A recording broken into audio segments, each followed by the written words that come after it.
نماز کے تعلق سے نماز کی اہمیت کا بیان۔ فصل اول نماز کی فضیلت کے بیان میں اسلام کی 5 بنیادی چیزیں ہیں۔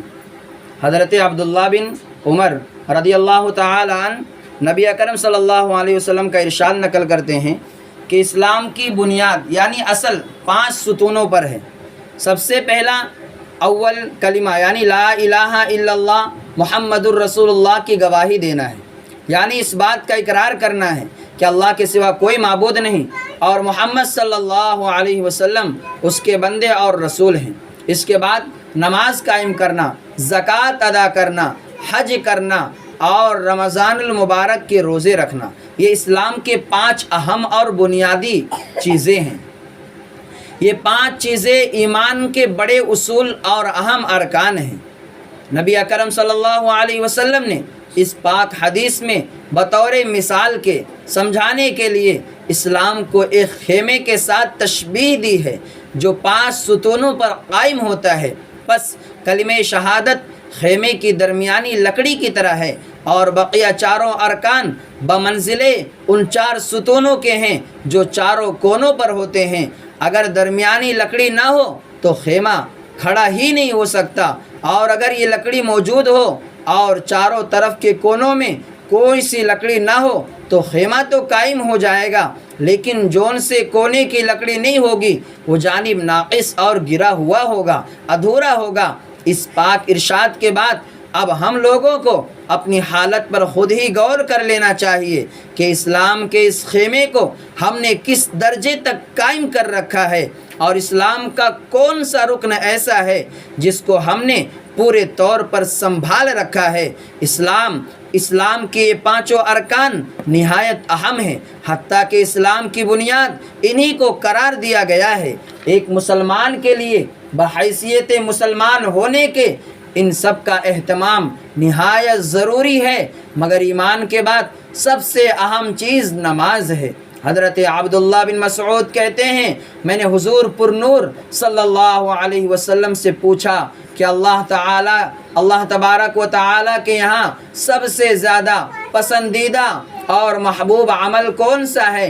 ارشاد فرمایا کہ نماز۔ میں نے عرض کیا اس کے بعد کیا ہے؟ ارشاد فرمایا کہ والدین کے ساتھ اچھا سلوک کرنا، ماں باپ کے ساتھ اچھا برتاؤ کرنا۔ میں نے عرض کیا اس کے بعد کون سا عمل ہے؟ ارشاد فرمایا کہ جہاد، اللہ کے راستے میں قتال کرنا۔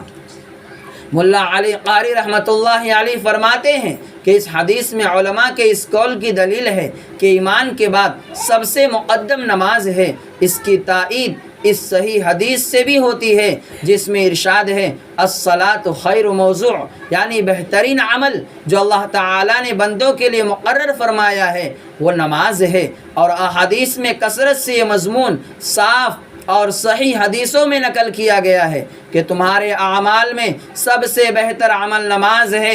چنانچہ جامع صغیر میں حضرت ثوبان ابن عمرو السلمہ، ابو امامہ، عبادہ رضی اللہ تعالی عنہم 5 صحابہ سے یہ حدیث نقل کی گئی ہے، اور حضرت ابن مسعود و انس سے اپنے وقت پر نماز کا پڑھنا افضل ترین عمل نقل کیا گیا ہے۔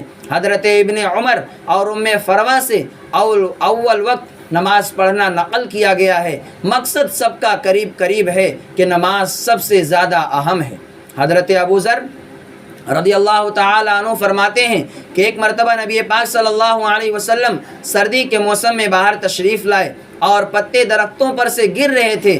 آپ نے ایک درخت کی ٹہنی ہاتھ میں لی اور اس کے پتے اور بھی گرنے لگے۔ آپ نے فرمایا اے ابو ذر، مسلمان بندہ جب اخلاص سے اللہ کے لیے نماز پڑھتا ہے تو اس سے اس کے گناہ ایسے ہی گر جاتے ہیں جیسے یہ پتے درخت سے گر رہے ہیں۔ سردی کے موسم میں درختوں کے پتے اکثر کثرت سے گرتے ہیں، بعض درختوں پر ایک بھی پتا نہیں رہتا۔ نبی پاک صلی اللہ علیہ وسلم کا ارشاد ہے کہ اخلاص سے نماز پڑھنے کا اثر بھی یہی ہے کہ اس کے سارے گناہ معاف ہو جاتے ہیں، ایک بھی گناہ نہیں رہتا۔ اللہ تبارک و تعالی ہمیں بھی نماز پڑھنے والا بنائے، نماز کا پابند بنائے، کہ جس طرح آپ صلی اللہ علیہ وسلم نے نماز کی تاکید کی ہے، اللہ تبارک و تعالی نے سب سے اہم تحفہ ہمیں نماز کا دیا ہے۔ کہ یہ نماز ایسی عبادت ہے کہ اللہ تبارک و تعالی نے اس کے لیے ہمارے اور آپ کے پیارے آقا جناب محمد الرسول اللہ صلی اللہ علیہ وسلم کو آسمانوں پر بلا کر اس عظیم تحفے سے نوازا ہے۔ لیکن آج ہمارا حال یہ ہے کہ اگر ہم کسی چیز میں سب سے زیادہ سستی اور کوتاہی کر رہے ہیں تو نماز کے سلسلے میں اللہ تبارک و تعالی ہمارے اس جرم عظیم کو معاف فرمائے اور ہمیں نماز کا پابند بنائے۔ بعض بزرگوں کے اقوال میں سے ایک قول یہ نقل کیا گیا ہے کہ اللہ تبارک و تعالی نے جتنی مخلوق پیدا کی ہے، اللہ تبارک و تعالی کی ہر مخلوق اللہ تبارک و تعالی کی تعریف کرتی ہے۔ کتابوں میں آتا ہے کہ کتا جو ہے وہ تعریف کرتا ہے کہ اللہ تیری تعریف ہے کہ تو نے مجھے کتا بنایا، خنزیر نہیں بنایا۔ خنزیر تعریف کرتا ہے کہ اللہ تیری تعریف کہ تو نے مجھے خنزیر بنایا، بے نمازی نہیں بنایا۔ اسی طرح بے نمازی کے بارے میں آتا ہے کہ جس زمین میں بے نمازی کو دفن کیا جاتا ہے وہ زمین بھی اس سے پناہ مانگتی ہے، جیسا کہ حضرت عمر رضی اللہ تعالی عنہ کے دور کا واقعہ ہے کہ ایک بوڑھی عورت کا تیل گر گیا اور زمین نے وہ تیل چوس لیا۔ حضرت عمر رضی اللہ تعالی عنہ کے پاس وہ بوڑھی عورت آئی اور کہنے لگی، عمر آپ کی خلافت کا دور ہے اور زمین نے میرا جو تیل ہے وہ چوس لیا ہے، مجھے وہ تیل دلاؤ۔ حضرت عمر نے ایک پرچی لکھی اور اس بوڑھی عورت سے کہا کہ جاؤ اس جگہ پر یہ پرچی رکھ دینا، وہ زمین تمہارا تیل واپس کر دے گی۔ کتابوں میں لکھا ہے کہ وہ بوڑھی عورت اس پرچی کو لے کر گئی اور اس زمین پر رکھ دیا، فوراً زمین نے تیل واپس کر دیا۔ کیوں؟ اس میں لکھا ہوا تھا کہ اے زمین، اگر تو نے اس بوڑھی عورت کا تیل واپس نہیں کیا تو میں تیرے اندر بے نمازی آدمی کو دفن کروں گا۔ اسی طرح کتابوں میں آتا ہے کہ ایک بے نمازی کی نحوست 40 گھر آگے، 40 گھر پیچھے، 40 گھر دائیں طرف، 40 گھر بائیں طرف، اس طرح نحوستیں پھیلتی ہیں۔ اور آج تو ہمارا ماحول ایسا ہے کہ ہر گھر میں بے نمازی پڑے ہوئے ہیں۔ اس لیے سب سے اہم اور ضروری چیز ہے کہ ہم اپنے آپ کو نماز کا پابند بنائیں۔ اللہ تبارک و تعالی مجھے بھی اور آپ تمام کو نماز کا پابند بنائے، آمین۔ وآخر دعوانا الحمد للہ رب العالمین۔